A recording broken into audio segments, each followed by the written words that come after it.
ओम शांति। आज 14 जुलाई 2021 है और आज के बाबा के साकार रूप से चले हुए मधुर महावाक्यों को स्पष्ट करेंगी आदरणीय आशा दीदी।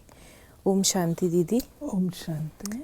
बाबा ने कहा, मीठे बच्चे, सारी दुनिया को शांति देना एक बाप का ही काम है, इसलिए कहते हैं हे शांति देवा। तो प्राइज भी बाप को मिलनी चाहिए।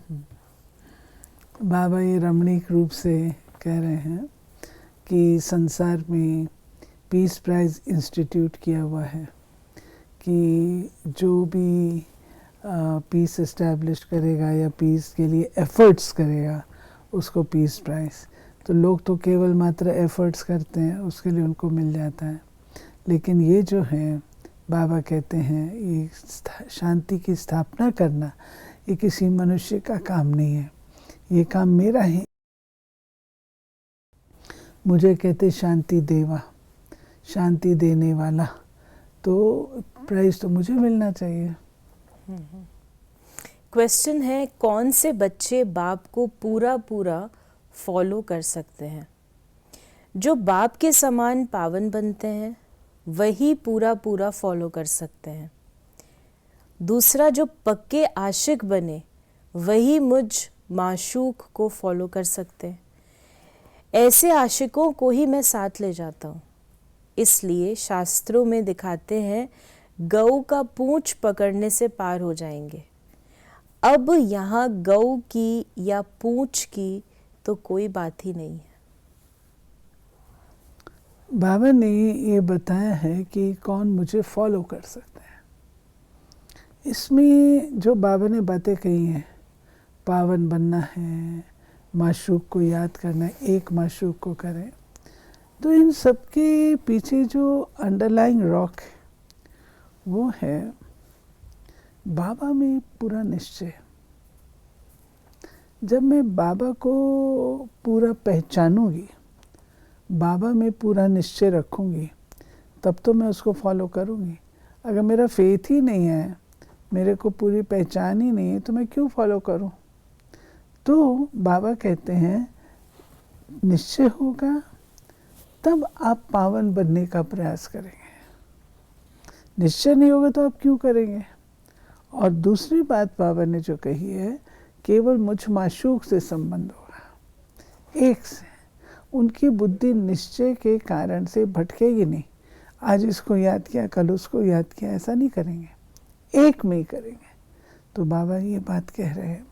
और फिर तीसरी बात बाबा ने जो कही है लास्ट में कि जो शास्त्रों में कहते हैं गऊ की पूंछ पकड़ ली, गऊ की पूंछ पकड़ के। अब ये तो बड़ा सरल, तो आज दिन तक तो सब पहुंच गए होते हैं, तो यहाँ पर तो कोई प्रकार की दिक्कत नहीं होनी चाहिए। ऐसा नहीं है गऊ की पूंछ पकड़ के पहुंच जाना नहीं है। इसका आध्यात्मिक अर्थ है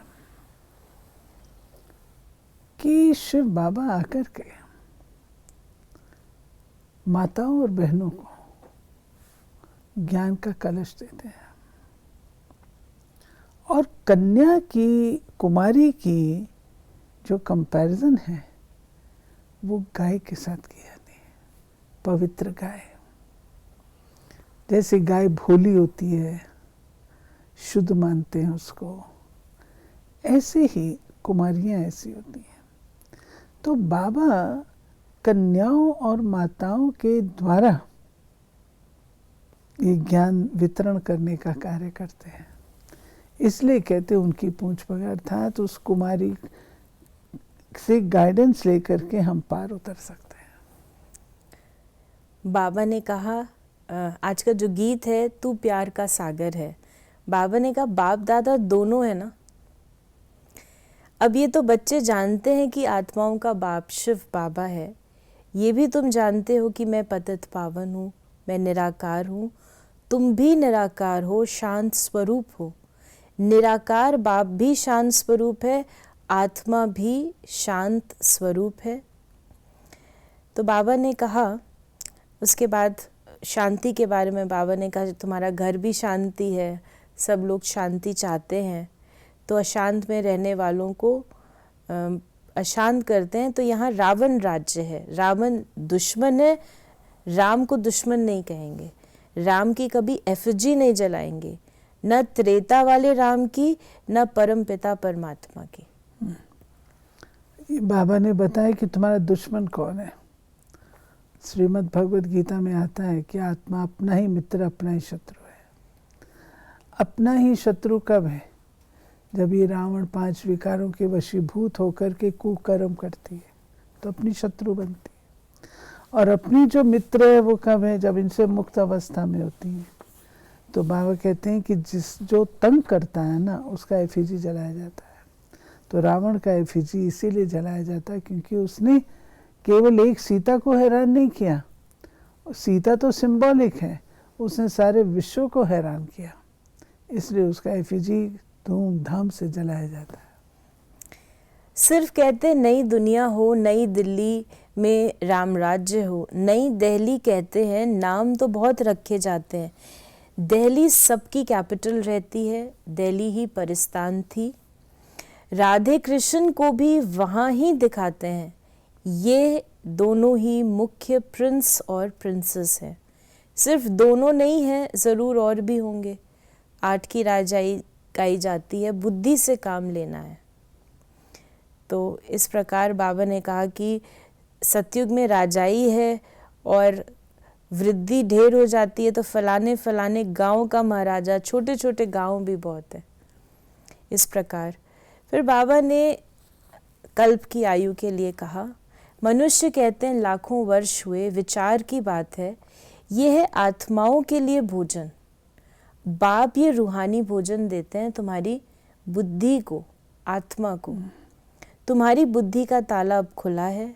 ऋषि मुनि आदि सब कहते थे हम रचता और रचना को नहीं जानते। अब तुम बच्चे ऐसे नहीं कह सकते। ये जो बाबा कहते तुम्हारी बुद्धि का ताला खुला है, ये बात समझने वाली है कि पहले हम लोग जो सुना सतवचन महाराज करते आए,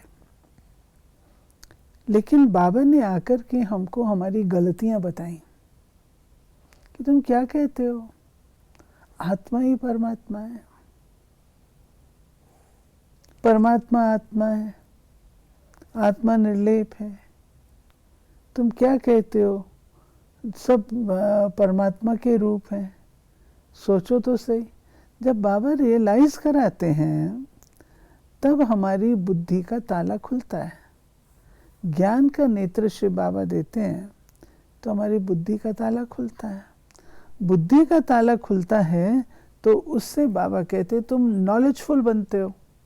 नॉलेजफुल बनते हो तो बाबा कहते तुमको नशा चढ़ता है कि जो ज्ञान हमको मिलता है ये तो ऋषि मुनियों के पास भी नहीं है। वो लोग भी नीति नीति कहते गए, लेकिन शिव बाबा ने आकर के हम बच्चों को ये ज्ञान दिया। तो बाबा ने कहा कि तुम बच्चे शिव बाबा से स्वर्ग का वर्षा लेते हो, हकदार ठहरे ना। मुख्य धर्म शास्त्र है 4। श्रीमद् भगवद गीता है नंबर 1 शास्त्र, जिससे नंबर 1 धर्म की स्थापना होती है। फिर होते हैं इस्लामी बौद्धि। एक गीता ही है जिसमें श्रीमद् भगवद गीता लिखा हुआ है और कोई शास्त्र में श्रीमत नहीं है। ये जो बात है कि भगवानुवाच शब्द भगवान कहता है, भगवानुवाच अक्षर और कहाँ नहीं है। फिर बाबा कहते हैं कि श्रीमत, जहाँ पर कि एडवाइस दियो कि ऐसा करो ऐसा करो ऐसा करो, और कायदे अनुसार एक के बाद एक चीज़ें उसमें बताई हुई हैं। तो बाबा कहते हैं ये सिवाय बाप के और तो कोई दे नहीं सकता है। शिव बाबा आकर के देते हैं, जिसकी यादगार फिर श्रीमद् भगवद गीता बन जाती है। अभी बाबा हमको टीचर के रूप में पढ़ाते हैं, ये बुद्धि में रहना चाहिए। बाबा हमारा बाप है और टीचर भी है।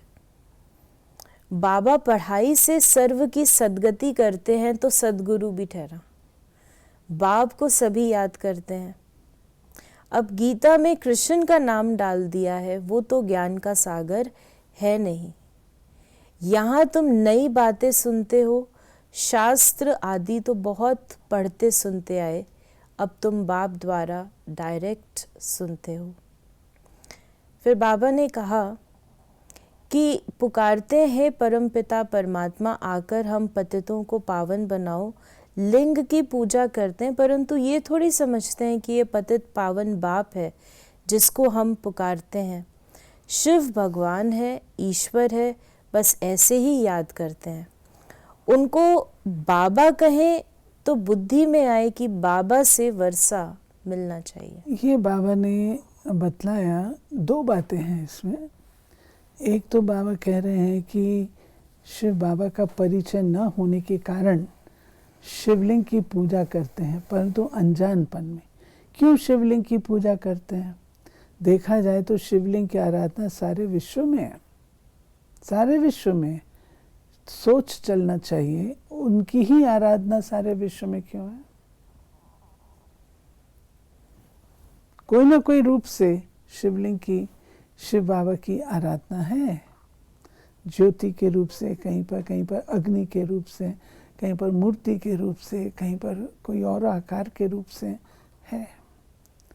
लेकिन वो हमारा लगता क्या है? क्यों हम उसकी पूजा करें?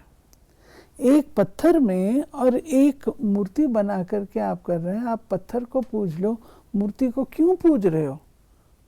क्या कारण है? पता होना चाहिए ना।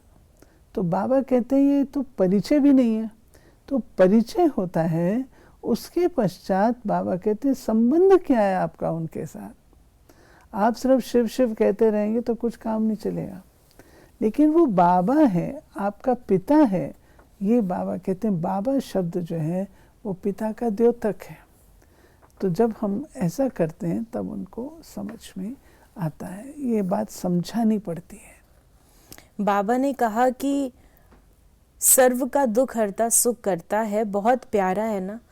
उनसे प्यारी चीज कोई और होती नहीं। जो बाप स्वर्ग का मालिक बनाए वो जरूर प्यारा होगा ना। वो है बेहद का बाप। तुम आत्माएं भाई भाई हो, अभी बाप द्वारा सुन रहे हो।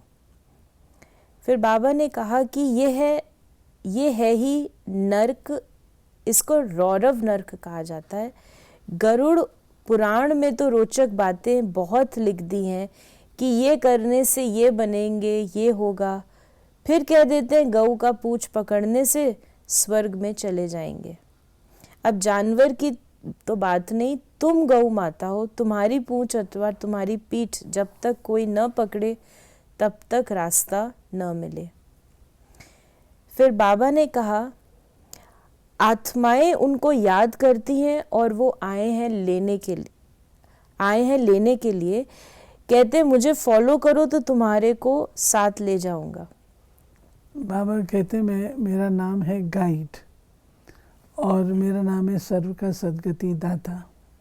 तो बाबा कहते हैं कि ले जाने वाला मैं ही हूँ, दूसरा तो कोई आपको रास्ता दिखा नहीं सकता, क्योंकि सब आत्माएं जन्म पुनर्जन्म के चक्र में आती हैं।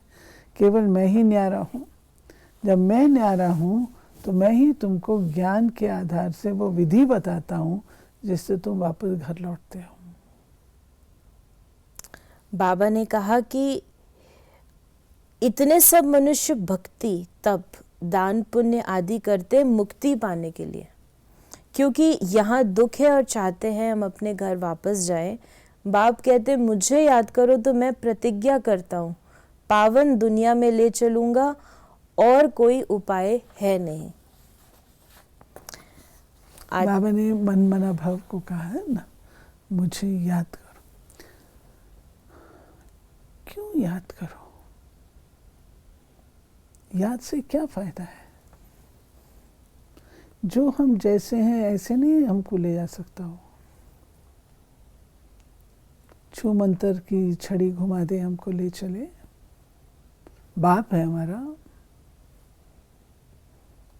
ऐसा क्यों नहीं करता? फिर सबको ले जाना पड़ेगा। सब तो जाएंगे, वैसे भी जाएंगे। फिर नीचे सत्युग में भी सब आ जाएंगे। बाबा कहते हैं कि वहां पर कोई अपवित्र आत्मा नहीं जा सकती है और मैं तुमको जादू की छड़ी से पवित्र नहीं बना सकता हूँ। बनाऊं तो उसका जो रिजल्ट है वो भी मैं ही भोगूं, प्रारब्ध। और तुम्हारे संस्कार वैसे के वैसे रहेंगे, ऊपर से लीपा पोती हो जाएगी, अंदरूनी संस्कार तो वैसे ही रहेंगे। इसलिए मैं नहीं करता हूँ। आज का वरदान है, याद के आधार द्वारा माया की कीचड़ से परे रहने वाले सदा चेयरफुल भव। कोई कैसी भी बात सामने आए सिर्फ बाप के ऊपर छोड़ दो, जिगर से कहो बाबा, तो बात खत्म हो जाएगी। ये बाबा शब्द दिल से कहना ही जादू है। माया पहले पहले बाप को ही बुलाती है, इसलिए सिर्फ इस बात पर अटेंशन दो तो कमल पुष्प के समान अपने को अनुभव करेंगे। याद के आधार पर माया के समस्याओं की कीचड़ से सदा परे रहेंगे, कभी किसी भी बात में हलचल में नहीं आएंगे, सदा एक ही मूड होगी, चेयरफुल। एक ही मूड होगी, चेयरफुल मूड होगी। स्लोगन है, पवित्रता की धारणा व धर्म को जीवन में लाने वाले ही महान आत्मा है। महात्मा कहा जाता है ना, महात्माओं को शुद्ध पवित्र मानते हैं। आजकल तो नहीं कह सकते, लेकिन बाबा कहते हैं कि मेरी परिभाषा के अनुसार जो आत्माएं पवित्र हैं, शुद्ध हैं, वही महान आत्मा है। तो ये थे बाबा के आज के महावाक्यों का स्पष्टीकरण। यदि आपके मन में कोई भी क्वेश्चन है तो आप उसे व्हाट्सएप या SMS करें 8826599309 पर। ओम शांति।